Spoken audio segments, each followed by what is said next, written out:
How's it going, everybody? In this video, I want to break down every NFL team's 2024 NFL draft class and rank and grade every team's class. But if you guys want to get to that quickly, go skip to the first timestamp in this video.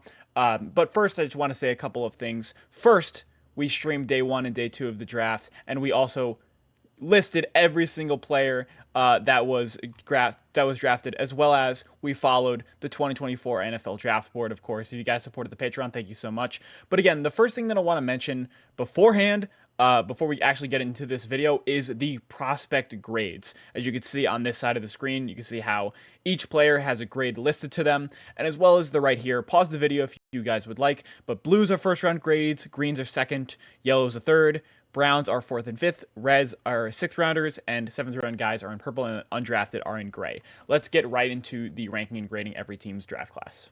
Starting off with the worst class, in my opinion, I have none other than the Jacksonville Jaguars. Listen, I know that some people might be a little higher on this draft class, but I am definitely not. I think they had the worst, according to my board, especially, they had the worst draft. But as well as they had some insanely questionable moves, notably with their first overall pick, Brian Thomas Jr. Listen, I love Brian Thomas Jr. as a player. I had him within my top 20. You signed Gabe Davis in the offseason for 3 years, $39 million. And Brian Thomas Jr. and Gabe Davis really do a similar thing. They're straight vertical threats.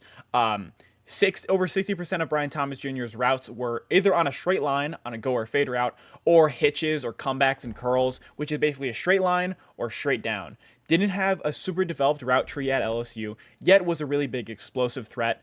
Had led the FBS in receiving touchdowns with 17, of course. Really like Brian Thomas Jr. as a player. Where is he? I just don't know how much or what kind of usage he's going to get with the Jaguars, because Gabe Davis is obviously going to play over him because of the contractual obligation. So weird pick there. They could have went with another route at receiver or cornerback here. But then Mason Smith in the second round. What a terrible pick here. Terrible pick here. Many better interior defensive linemen still on the board. The reason why they picked Mason Smith. He was an all freshman in his freshman year. Sophomore year tore his ACL, redshirted, medically redshirted, and then came back this year as a redshirt sophomore. And he had an all right year, 2.5 sacks, 23 pressures, 9.5% pass rush win rate. But the big thing about Mason Smith was he really struggled to stop the run. 55 run defense grade, 3.5 run stop rate. And there were many better defensive tackles on the board. And I thought that, I'll get to Mekhi Wingo in a second, but again, better defensive tackles on the board, and there was a better LSU defensive tackle there. I gave that a D. Jarian Jones was my favorite pick from them. Love Jarian Jones in the slot. Had like an 89 man coverage grade, had a 25 passer rating allowed with 3 interceptions, 0 touchdowns allowed. Really love Jarian Jones here. I think he plays right away in the slot. Good value for the third round as well. Javon Foster was an all right pick. Solid pass blocker, decent pass blocker, solid run blocker. Power rushers can get to him, though, especially when they get to his chest early. Jordan Jefferson, this was a terrible pick. Jordan Jefferson, I thought was going undrafted, really. A 3.5% pass rush win rate and only 7 pressures on the year. I know he tested well at the combine. I think he tested well at his pro day and his combine, blah, blah, blah. Mekhi Wingo was a far superior defensive lineman, and you drafted him in the 4th round, and there were so much better defensive tackles still on the board. I give that an F. DeAndre Pierce, again, a D+. He wasn't very good. Killian Robinson was the 3rd string running back at Texas, and he didn't get a ton of touches. And in the 5th round, again, way better running backs on the board. Cam Little wasted a pick here on a kicker. I don't believe you need to take kicker in the draft, really. And then Miles Cole. For every 7th rounder that I didn't have on my board, I didn't grade. Just it would kind of be unfair. So I didn't give a grade for that. But again, so many Ds and Fs here and Cs. They were my worst draft class, in my opinion. The Atlanta Falcons are coming in at a C- here at my 31st best class. Unjustifiable 8th overall pick here with Michael Penix Jr. I gave it an F. I originally had it as a D, but there's no justification. You signed Kirk Cousins to a 4-year, $180 million deal, and Michael Penix is going to be 24 years old in May. 2 ACLs, massive shoulder injury. Had 2 really good years at Washington. Obviously was finished second in the Heisman voting this year. Great quarterback. I had him within my top 35 picks. But again, this was just, you cannot go the Green Bay Packer route because he is not a young quarterback. And it was in the top 10. The Packers went Rodgers with the 25th or something, and they went Love with the 26th, and both of them were young quarterbacks. But Penix obviously was not a great pick. And Rook Horhoro, listen, I like Rook. He is not a bad. He's good. I mean, he tested really well at the combine. 9.91 relative athletic score. Good pass rusher. I think that's where he probably is best. 5 sacks, 28 pressures, 8.7 pass rush win rate. Solid run defender, but kind of more of a big play guy, defensive tackle. But you traded up to get Ruka Horhoro, and Jazan Newton went right behind him. Horhoro was 35. Newton was right behind him at 36. Bad pick there. I gave that a D+. Not because I don't like Horhoro, but you cannot justify him over Jazan Newton in any stretch of the imagination. Braylon Trice was a good pick. Good value. I think they got him within the 80s. Trice led the FBS in pressures this year with 80 flat. Is more of a power rusher type of guy.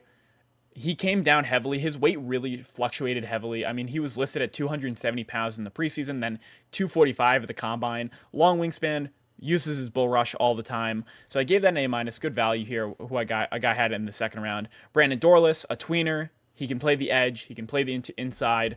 I had him in as a 4th round grade. Again, I gave that a B+. Bertrand was fine value for the 5th.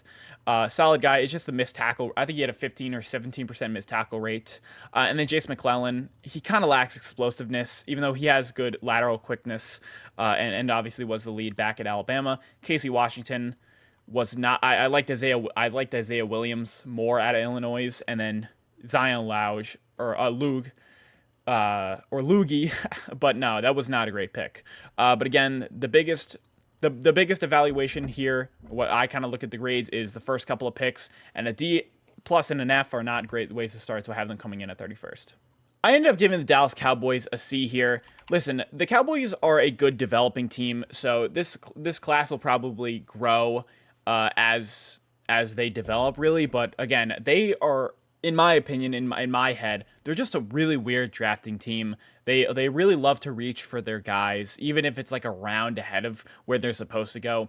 A guy like Tyler Guyton, very, very raw tackle. When I was watching Oklahoma, his hand technique is raw, and he really likes to try to envelop guys. But again, he's really tall, 6'7", very long wingspan. His footwork is a little bit spotty too, but again, raw right tackle. But the Cowboys really did need tackle. But they could have gone a number of ways here. They could have gone center too. They lost Tyler Biadasz. They could have gone Jack Powers-Johnson. I mean, they did need tackle. They lost Tyron Smith too, but they didn't end up addressing left tackle either outside of Nathan Thomas. But he's going to be raw at day one, and I don't know if starting away was the best move for him. But then they had 2 better picks here with Nealand and Cooper BB. I did like Nealand. He fits their scheme really. He is a 4-3 hand in the dirt guy. 84 pass rush grade, 83 run defense grade, 4.5 sacks, 17% pass rush win rate, and 11% run stop rate. Had a good combine and had a good Senior Bowl. Solid pick there. I had him in the 3rd round, went in the 2nd. Cooper BB was another solid pick as well. Very, very, very bulky guard. I think that's where he fits really. And then good pass blocker too. He allowed, I think, only like 5 pressures or something like that. Very, very good pass blocker too. Maris Liafu, just flat out overdrafted here in the 3rd round. I had him going in the 5th. There were better linebackers on the board too, particularly Peyton Wilson. But again, I don't think they wanted to draft another injury-prone linebacker. Kalen Carson, this was a terrible pick. I did not like Kalen Carson this year. He allowed 4 touchdowns and had a passer rating allowed of like 125. He overdrafted again.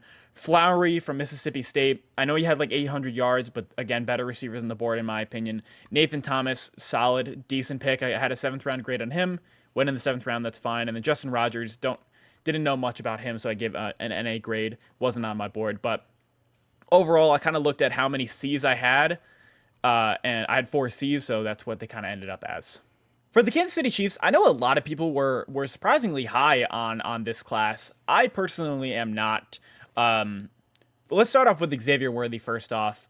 They traded up from 32 to 28 to get him with the Bills, and I thought they could have went the other Texas receiver, and they could have went Ladd McConkey or somebody else here that kind of fits their scheme more.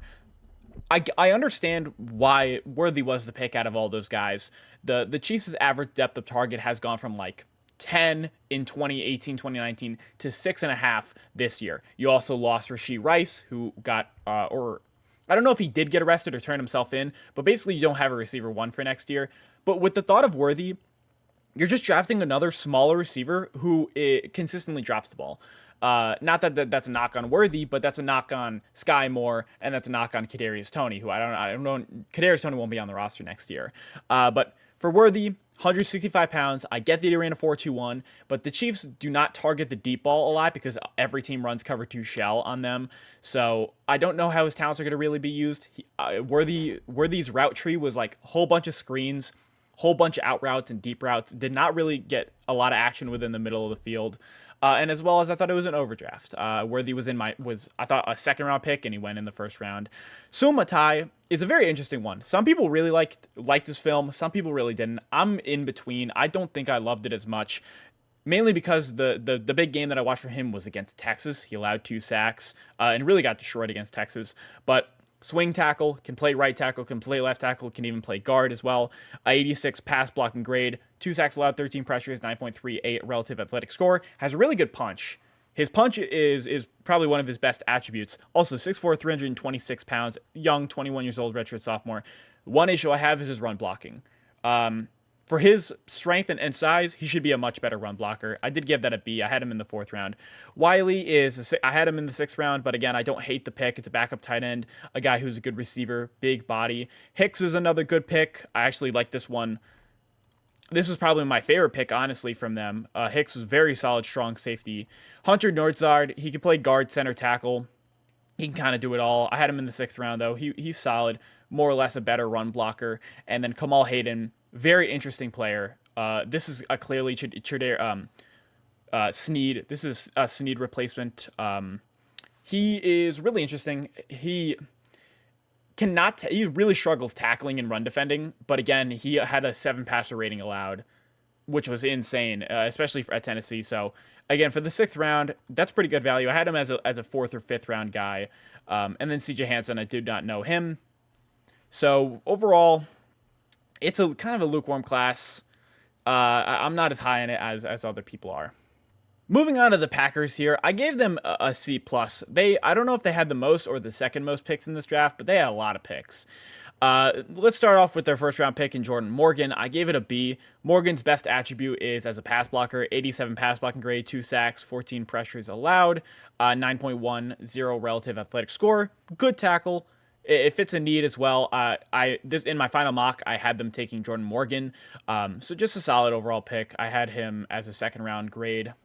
And then for their 2nd round pick, they had Ezrin Cooper. Now, Ezrin Cooper was my linebacker too. Again, in my top 50, plays very, very fast, very wild, really good pass rusher as a linebacker, can rush from the outside, can rush from the A-gap, had 8 sacks, and can also play man coverage, can track tight ends as well as be a spy. A good athlete as well. I'm pretty solid with that pick. I'd give that a B+. Again, the same thing with Javon Bullard. Little bit shorter and stockier at like 5'10", 100 something, like 90 pounds or something like that. But this dude plays, again, hard and fast, good instincts, good decent athleticism. And then Marshawn Lloyd, good vision, 1 cut back, ran a 4.4. All those are pretty solid picks. Then you start getting to guys like Tyron Hooper, who 3rd round for Hooper, way better linebackers on the board, notably Peyton Wilson, did not like the Hooper pick at all. Evan Williams, I didn't have him on my board, but he's essentially a blitzing safety. He's like a Jamal. My comp for him really is Jamal Adams. He had 5 sacks last year, blitzing safety. So that's kind of the value you're going to get from him. Jacob Monk was the center at Duke, but he was overshadowed heavily by Graham Barton. But Barton played left tackle, but Barton came into the draft as a center prospect. So Monk was really looked over. I give that a D+ too. He wasn't very great. My favorite pick for them is really Kitten Oladapo. Very good in coverage, can also defend the run. He can play slot or can play safety. They really looked for that slot and safety role here. They got Xavier McKinney in the offseason, so Bullard is probably going to play that strong safety role. Kit Oladapo is going to play the slot role. Travis Glover out of Georgia State, had no idea really who he was. And Michael Pratt, everybody kind of overvalued this draft pick as well. Pratt is a good backup, but again, it's a backup. Kalen King, I did not like Kalen King. He got cooked in almost every single route at the Senior Bowl. So, I mean, they picked one of my least favorite players in this draft class, and they kind of went safe with a few options, but they had a big drought here in this range, so I'm going to give them a C+. I've got the Cleveland Browns coming in here at 27. I give them a C+. It's not like they missed on any of the picks that they made. It's just they really had a lack of picks, especially within the top, or especially within day 1 and day 2, only 2. But I don't think they really missed on any of these picks. I'm pretty good with all of them. Michael Hull Jr. was their second round pick. Had him as my 5th interior defensive lineman here. 6'3", 290 pounds. Most importantly, he's young. He's 20 years old. Had a really good combine, 9.56 relative athletic score. The big thing about him is he's really efficient, especially as a pass rusher. 18.3 pass rush win rate, 29 pressures. It's just the productivity all the time in finishing sacks wasn't necessarily always there. 1.5 sacks, 84 pass rush grade as well. The thing that I didn't quite love about him that kept me from really liking him was the run defense ability. Can get pushed back. Again, 290 pounds. But solid pick there, decent. And then Zach Zinner, captain at Michigan. Everybody really loved him. Good pass blocker, good run blocker. Nothing to quarrel about that pick. I had that as a B+. And then Jamari Thrash, solid pick there. Had 800 yards. Good start and stutter, or good, really quick start and stop. But outside of that, drops the ball a ton. Doesn't have the most developed route tree. Okay pick there. Nathaniel Watson, he had 10 sacks at Louisville. He did have 10 sacks. They listed him as a linebacker, but he's kind of a jack. And so Hayden didn't know much about it, and then Juwan Briggs. It's just kind of, they only had 3 guys, 3.5 really. I didn't watch any Nathaniel Watson tape, but they really had 3 guys that I kind of knew about. So they were limited due to the size of their picks. Again, the Deshaun Watson trade really, I mean, they don't have a lot of picks, flat out. So I did give them a C+, and I had them at 27. The Houston Texans are my first B+. We're getting into the Bs now. These are going to be solid classes, but just some of these classes I didn't love as much as others, really. So for the Houston Texans, my favorite pick is obviously Kamari Lassiter. I had him. He was my 29th best player in this class. Gave that pick an A. For the Houston Texans, he's going to fit right in there as a slot. I know they still have King or Casey, whoever is their slot cornerback. Lassiter will definitely be there. The reason why he fell was because he ran a 4.64 at the combine, 4.64 at his pro day. But the thing about Lassiter, his film was really good, very impactful in the run game, very physical cornerback. And even with that 4.64's time, he didn't get beat a lot just because he was really physical, and hand fighting was his specialty. Good at forcing incompletions as well. Liked Kamari Lassiter a ton. But then after that, they kind of went the reach for the guys that we kind of like route. Again, like they're Blake Fisher, I give a B-, with better tackles on the board. And for Fisher, when I was watching Joe Alt on the right side, it just felt like there wasn't as good of a guy. Like there was a clear difference. Again, Alt is a blue chip prospect, but there was a clear lack of. You know, Hartman would always roll to the left because Alt was there, and the right side it would collapse a few times. But notably, 72 pass blocking grade, 69 run blocking grade, 3 sacks allowed, 15 pressures. He's solid. Again, for the second round, I think he was a bit overdrafted. For Bullock had a really good 2022. He had like 5 interceptions, but this year he had like 2 interceptions, but most importantly, the USC defense was terrible. So he allowed a lot of touchdowns because of that. I think he was 5. So again, I had him in the 4th round, but again, I do like Bullock. He's got length and size. He's like 6'2", and he is more of a center fielder type, even though he did play at strong safety. Good instincts.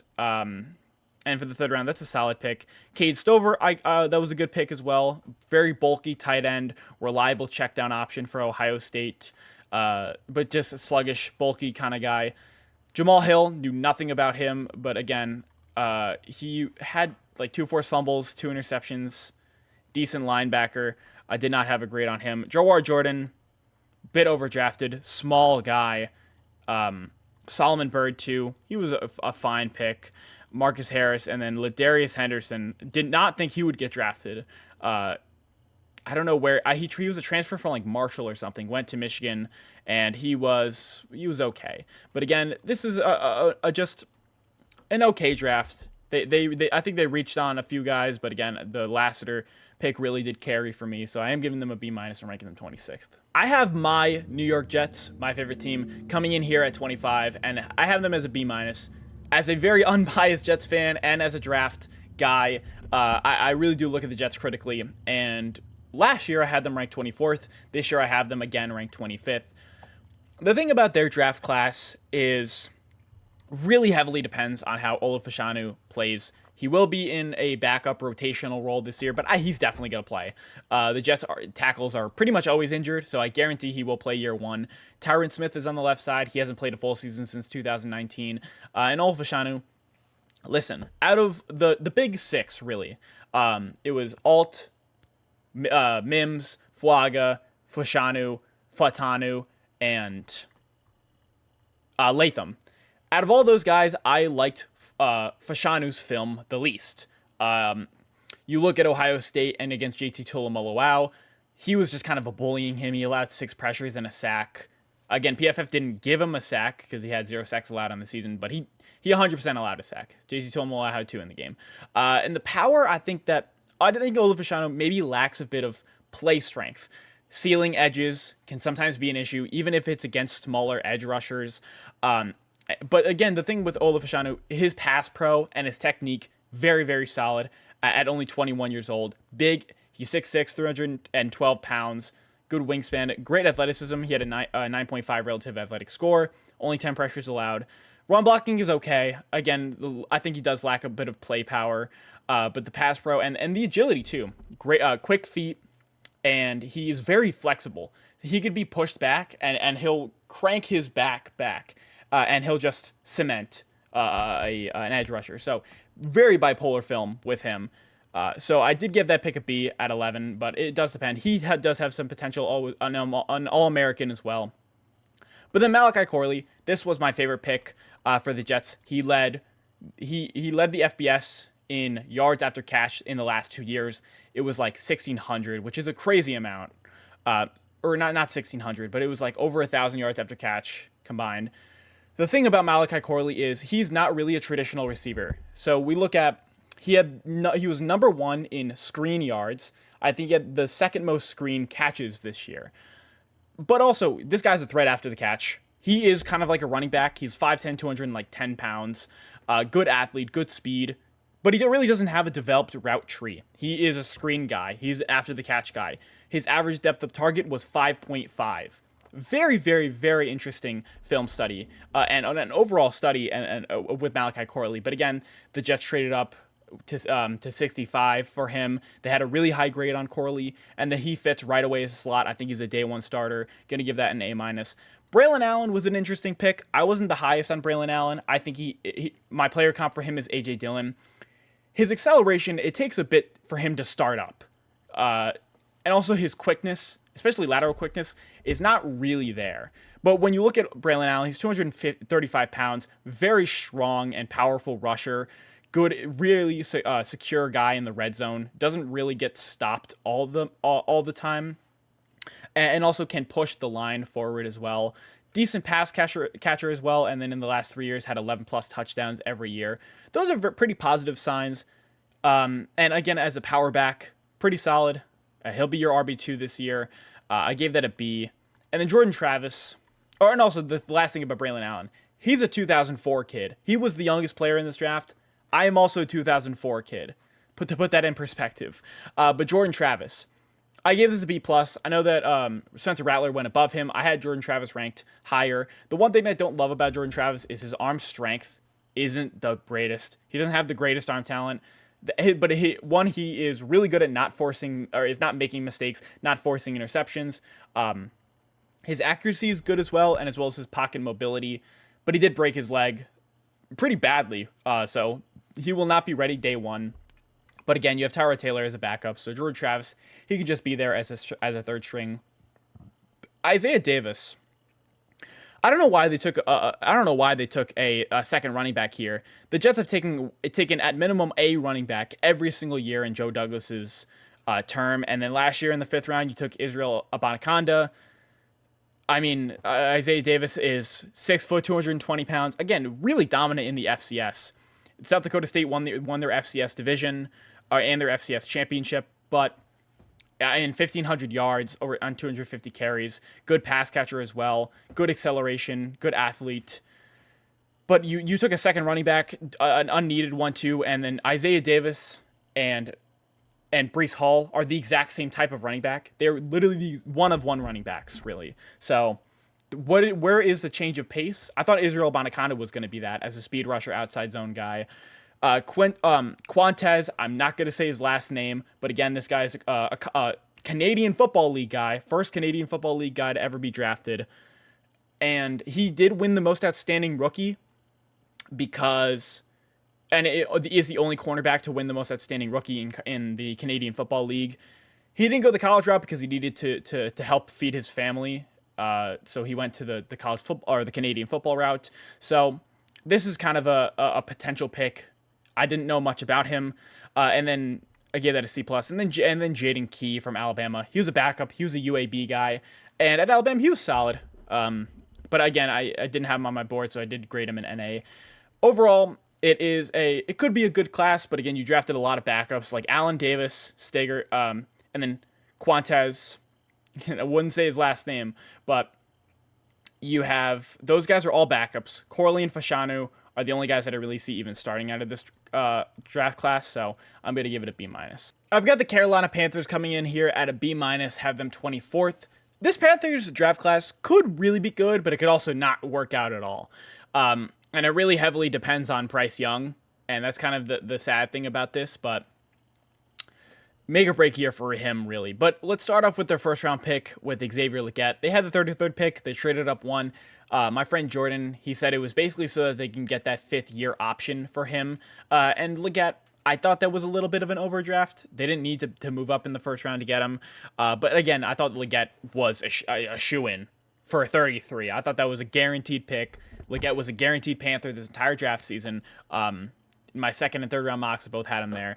Legette had 1,255 receiving yards, 7 touchdowns, good athlete, 6'1", 220 pounds, large catch radius, really strong hands, especially at the catch point, and then he's good after catch, ran a 4.39. 40 time, not gonna complain about this pick. Very good for Bryce Young. And Jonathan Brooks was my favorite running back in this class. I gave it an A-. Love this pick. They drafted him in the 40s. The one question I have about him is the ACL. How is he going to bounce back? Don't think he's going to be ready for day one. But again, great vision, best contact balance in the class, great speed, good acceleration and explosiveness, and then one cut, he's gone. Can weave through defenders as well. A decent catching option too, but he's mainly a pure rusher. The one pick that I really didn't like here was Trevin Wallace. I had him as a 6th round grade. A lot of people did like him within the draft community, but I didn't as much. 61 defensive grade, 80 tackles, 5.5 sacks and an interception, but a 58 coverage grade. He really wasn't the best in coverage at Kentucky this year. More or less of like a box kind of linebacker, if that makes sense. You lose Frankie Lavu, so I guess you can replace him with Trevin Wallace. And then Jatavion Sanders, another good pick here, but a lot of people were lower on him within the draft community because he might be genuinely afraid to block. Not a very negative blocker, cannot put him in line. And I think at the NFL, he'll be a good receiving option, but again, they need a tight end. So solid pick there. Cho Smith-Wade didn't have the best year at Washington State, but had a very positive Senior Bowl. Good hand-eye coordination and good catching ability, even though he didn't have an interception this year at Washington State. Solid guy. I give that a B. Crumney, did not know who he was beforehand. I think he only had like 2.5 sacks this year. And then Michael Barrett, did like the Michael Barrett pick. He was my 5th linebacker. Very solid pass rusher as well. Had a 92 pass rush grade. Had like 4 sacks as well. And then for a guy I had as my linebacker 5, you had him going in the 7th. Overall, the Panthers, I think they got as good as a class they're going to get with guys like Brooks and Sanders and Leggett. They did reach a little bit, but on some guys like Wallace and maybe Brooks potentially and Leggett. But this could be a really good class, but it could also really not work out if Bryce Young doesn't target these guys and give these guys opportunities. I have the Vikings also coming in as a B-, a team that I am a little bit lower on with this draft cycle. Listen, with in terms of JJ McCarthy at number 10, I'm glad they didn't have to trade up into the top 5 to get JJ McCarthy, but also I don't think JJ McCarthy's ready day one. So they got Sam Darnold as a buffer. Again, if you guys want to learn more about my opinion of JJ McCarthy, go watch my film breakdown on him. But I'm glad they didn't have to trade up too much to get him. It all really depends on how he does, and that kind of makes or breaks this draft class. But then you look at Dallas Turner, and I do like Dallas Turner as a prospect. He was my 15th best player this year. But to get number 20, let's start off with getting 23. You traded 2 second-round picks to get 23. And then to move up from 23 to 17, you gave away a 3rd and a 4th. So we're looking at a 3 and a 5th. It was a 3, 4, and you gave up a 5 to get 23. So it's a second, a 3rd, a 4th, and a 5th to go ahead and get Dallas Turner. You moved up, though, with your first round, so you didn't necessarily lose that one. But so much value to get Dallas Turner. And this is a guy who has my edge 3 in the class. Decently inconsistent. More inconsistent than I actually thought he would be. When he had his 10 sacks, a lot of them would be really quick. Like, they would be explosive plays, quick step off the line, great bend or converting speed to power, dominating a lineman, and then getting a sack. And then it was 10 plays of just silence. Didn't always go to his deep. Doesn't have the deepest bag of pass rush moves. Doesn't really love the combo stuff. And when he doesn't have a really good runway, especially when he has his hands in the dirt, he can't generate enough speed to power and good tackles will just kind of negate him. So it's kind of I think Dallas Turner is more of a boom or bust kind of pick. So I ended up giving it a B. And also you give so much value to move up for him. Kyrie Jackson, good value within the 4th round.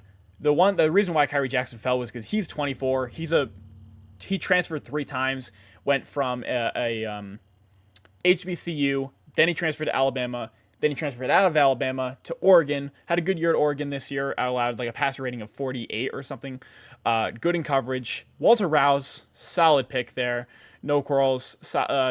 Good pass blocker, but he's a backup. Will Reichard, waste of a pick, man. I didn't think any kickers really were draftable this year, but Reichard is a very consistent guy, especially like outside of 50 yards. He's pretty much automatic. And then Michael Juergens, I didn't think he would get drafted, but I'm glad that he did. Pretty solid guy, especially as a run blocker. And then Levi Drake Rodriguez from Texas A&M Commerce, did not grade him. Overall, it really depends on how McCarthy and Turner do, but I'm going to give this a B-. I have the Miami Dolphins coming here at 22. I mean, they had an extremely bipolar draft here. So let's start off with their first pick in Chop Robinson, who I didn't love this pick. I thought that they needed to address minimum one of their humongous offseason losses. You look at Christian Wilkins, you look at Robert Hunt. And you also, Connor McGovern is gone too, so you don't necessarily have a center. It could have either been Jackson Powers Johnson, Jazon Newton, could have been a ton of guys. And you drafted Chop Robinson, understandably, because you're not going to have Jalen Phillips, tore his Achilles. Bradley Chubb also had a season-ending injury. So you look at that and you're like, okay, we need to get an edge rusher. Go ahead and get Chop Robinson at 21. The thing about Chop Robinson is this is a dude with a low snap count, 300 snaps in 2 games. That's around 30 snaps a game. That kind of tells me, and the film really supports it, he's a 2-down edge rusher, not a 3-down guy. He's not the greatest as a run defender, and the one thing that is really positive about Chop Robinson, why I had him within my top 50, was because his first step is insanely quick first step. Also has really good bend, and that explosiveness is kind of all of his wins. All of his wins are determined off of those. It doesn't really have a pass rush move bag. Doesn't kind of ever want to go to the bull rush. It's kind of those moves or converting speed to power, but for 21, very, very rich for my taste. Patrick Paul is a good, I would give it a B. It's kind of on par. He went around where I thought he would. For the Dolphins, you don't know of what Armstead is what's gonna happen with him. He's always injured, so you needed a more depth option, especially at left tackle. Very important position. And then for Patrick Paul, his shining achievement is that he was the highest graded pass blocker for PFF this year. Not the greatest run blocker, and then when you look at the competition he faced, it's a reason why he allowed so little pressures and had a great pass blocking efficiency. So again, I think it's a solid depth move. Jalen Wright was probably my second favorite other than Malik Washington. But for Jalen Wright, he just fits so much of that mold. He's such a Dolphins pick right here. He ran a 4.38 at the combine. Extremely explosive running back. Had a 7.1 yards per carry this year. Very, very, very good number. Over 1,000 yards on like 150 carries. But the one issue with him is he is blind. His vision is not good. When he gets a clear hole, he can hit it, but going through the tackles and weaving through the B gap or A gap is not his strength. But again, it's just such an on-brand pick for the Dolphins. Mohamed Kamara was another very solid pick. Just older, very older edge rusher. But again, he had a 19.4 pass rush win rate, 13 sacks, 64 pressures.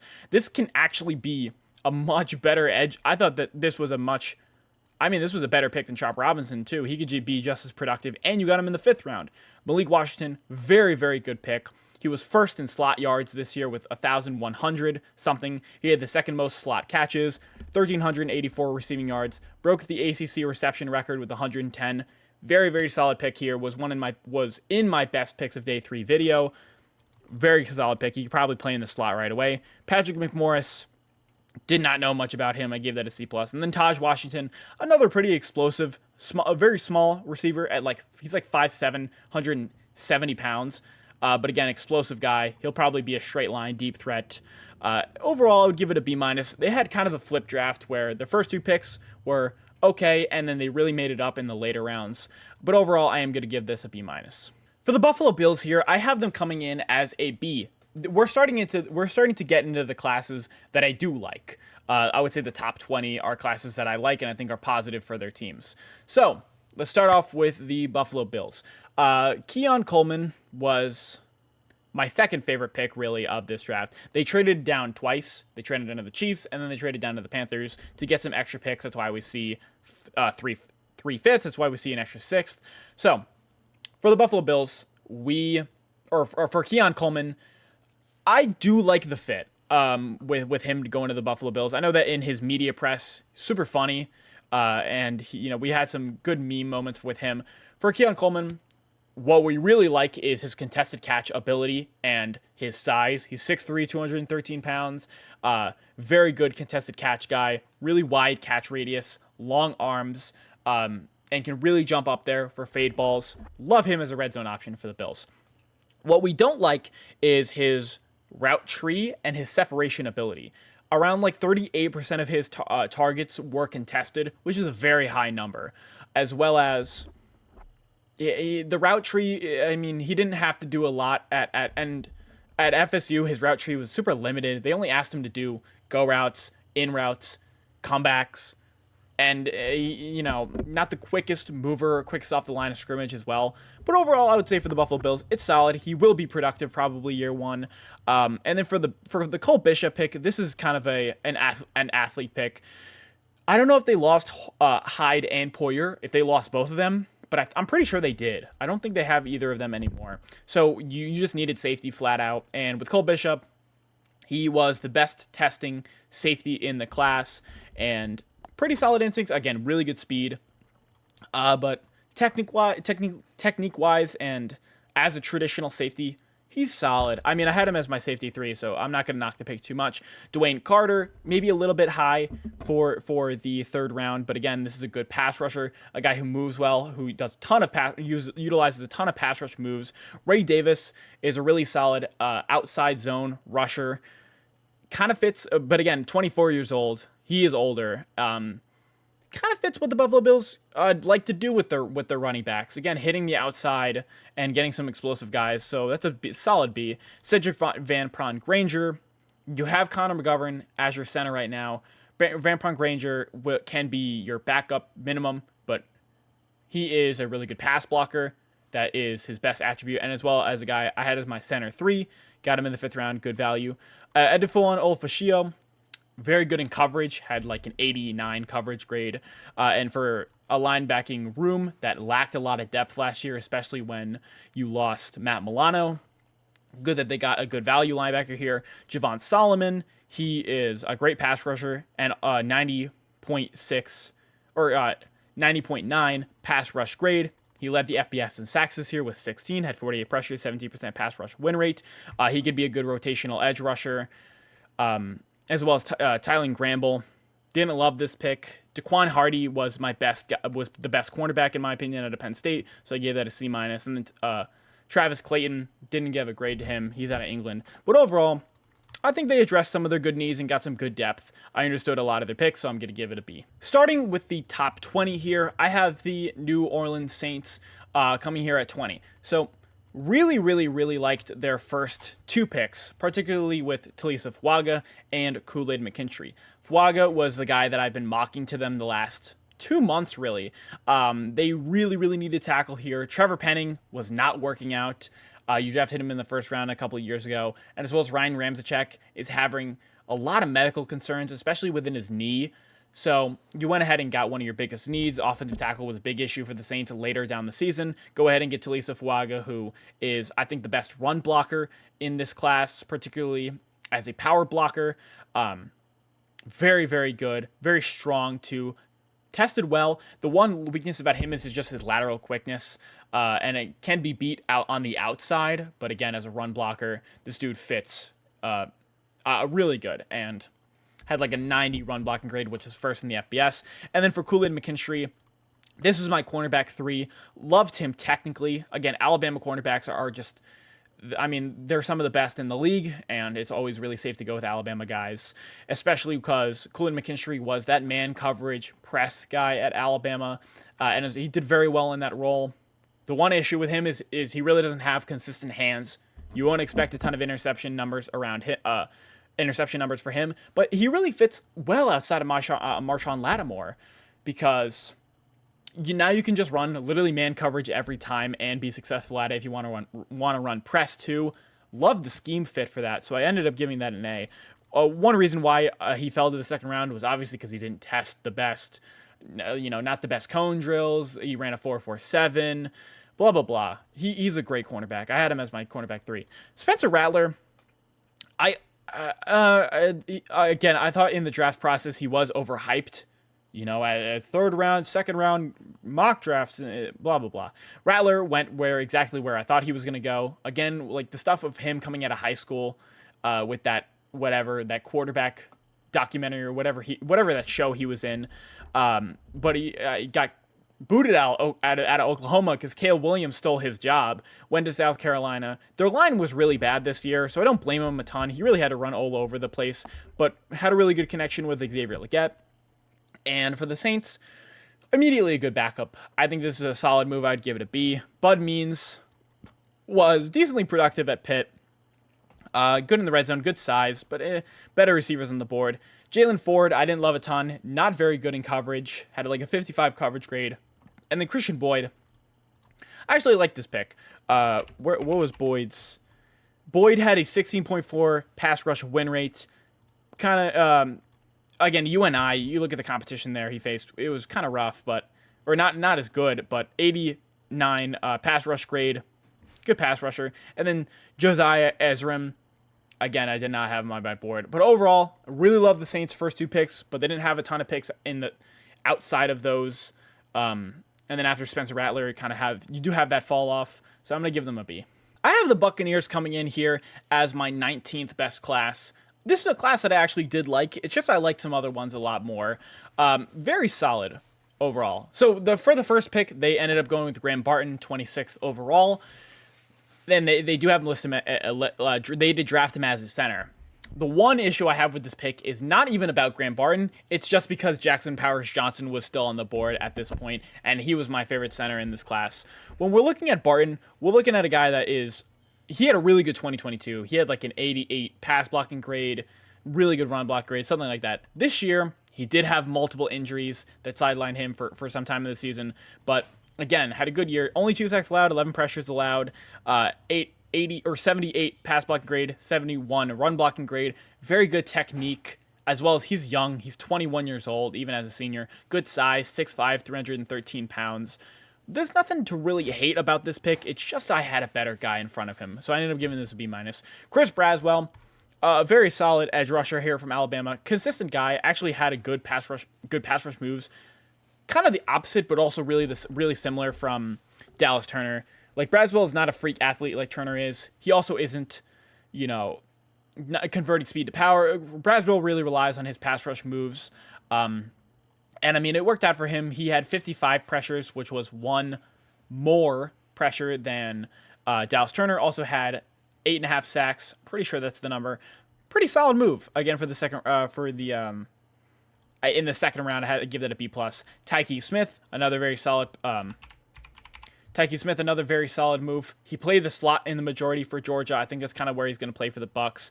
5'10", 202 pounds, 4 interceptions, and he had a 50 passer rating allowed, as well as 17 coverage stops. Nothing to hate about that pick. I'm going to give it a B+. Jalen McMillan, injury sidelined him for the majority of Washington's year, but another guy, very good short area quickness is one of his strengths.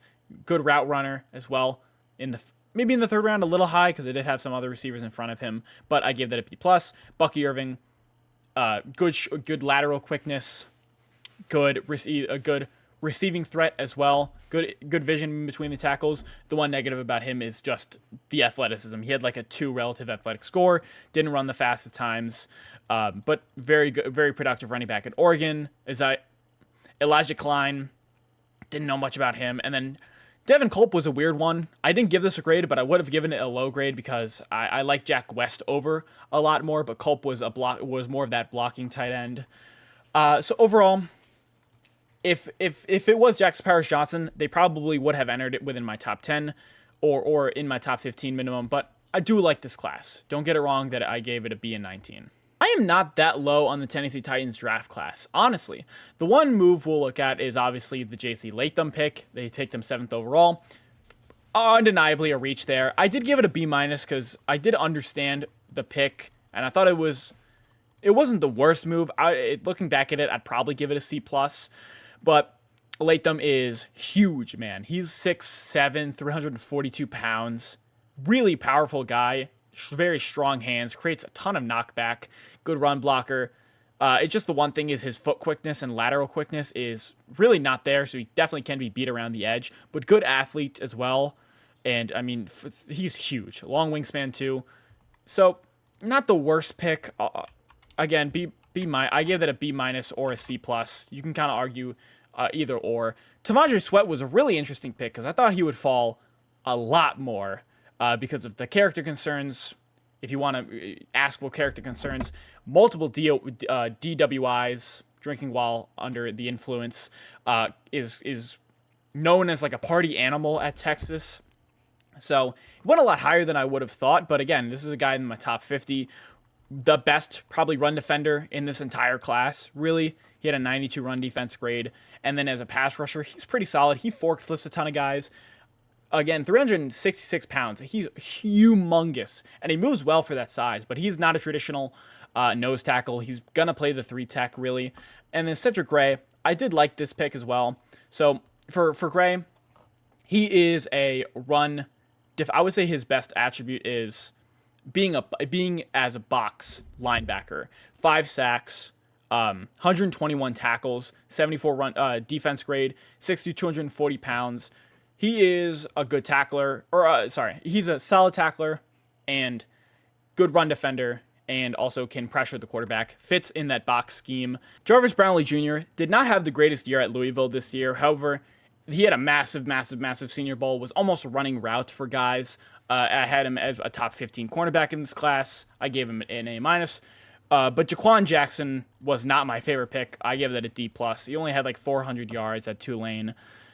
And then James Williams, again for the 7th round, I kind of felt like he would fall in this class. He's like a 6'4", 230-pound safety, but he does not move very well in space. I really think he's going to end up as kind of a money linebacker. And then Jalen Harrell. I mean, in the 7th round, this is very, very good value for a guy that had a 19% pass rush win rate. Overall, I would give it a B or a B+, and I have this coming in as my 18th best class. And then I'll end off the part 1. Again, I've been recording for like 50 minutes, so I'll turn this into a 2-part series. For the Indianapolis Colts, I have them coming in as my first B+ here. For the Colts, again, it really starts off with their first 2 picks here, with Le'a Tulu and Adonai Mitchell. I would probably put it as a B looking back. Fucking God. And then to end off this part 1, I've been recording for like 50 minutes, so I'll turn this into a 2-part series if you guys have gotten this far. But for the 17th ranked, I'm going to have my last B here, which is the Indianapolis Colts. I really, really loved their first 2 picks with Le'a Tulu and Adonai Mitchell, but they really lost me in the end. Let's start off with Le'a Tulu. He was my edge 1. He was my 12th best player in this class. Very, very deep bag of pass rush moves. Used a ton of combos as well. Really, really good hands at the point of attack. And it's just a really consistent edge rusher. Had a 26.2% pass rush win rate. That's a win every 4 snaps. He was overall a really, really, really consistent edge rusher. Had 13 sacks as well. So for 15, and I'm glad he was picked as my edge 1. Again, the medical concerns with his neck and his age. He's going to be 24 soon. All those stuff are good, but again, love Le'a Tulu. Like this pick a lot. And then Adonai Mitchell, easy A+. You got him in the 50s, as well as for a guy I had as my 17th best player in the class. Really, really good route runner. Very smooth player, too. Crazy athlete. 9.98 relative athletic score. 4.3 40 time. Good understanding of routes as well and where to attack the soft areas of zones, coverages. It's just he had that diva moniker, and obviously didn't interview the best, so he fell. But again, for the Colts, love that pick. Then we get to like Matthew Conclavis. I gave it a C+ because his study was extremely short. He only played like 4 games at Pittsburgh this year and was fine. Bortolini had tested insanely well, but he was not very good at Wisconsin this year. He got ran over a ton, and that was way too early for him. Again, but the Colts are a very big like athlete team. They will draft athletes no matter what. Anthony Gould, another guy. This is a combine pick. He ran a 4.3, pretty solid at Oregon State too, especially as a deep threat. Jalon Charles, weird pick out of Missouri. Jalen Simpson, another athlete pick, really. Played the slot at Auburn. Pretty solid. Let me pull up his Jalen Simpson. Where is... Right here. You have my 10th safety. 5'11", 179 pounds, but 4 interceptions, 5 incompletions. It's just the one thing about him is the run defense. He had like a 48 run defense grade. Not great against the run. But Mekhi Abraham was solid. I would say that's a solid pick out of Marshall. And then Jonathan Laulu. I give them an NA. Overall, they really had a really good start and then kind of lost me in the end because they just love to draft athletes. And if that's a good thing or a bad thing, we'll know in the future. But again, this is going to do it for the part 1. And if you guys want to go watch part 2, or if your team wasn't featured in here, it'll definitely be in the part 2. But that's going to do it for me. I'll see you guys in the next video.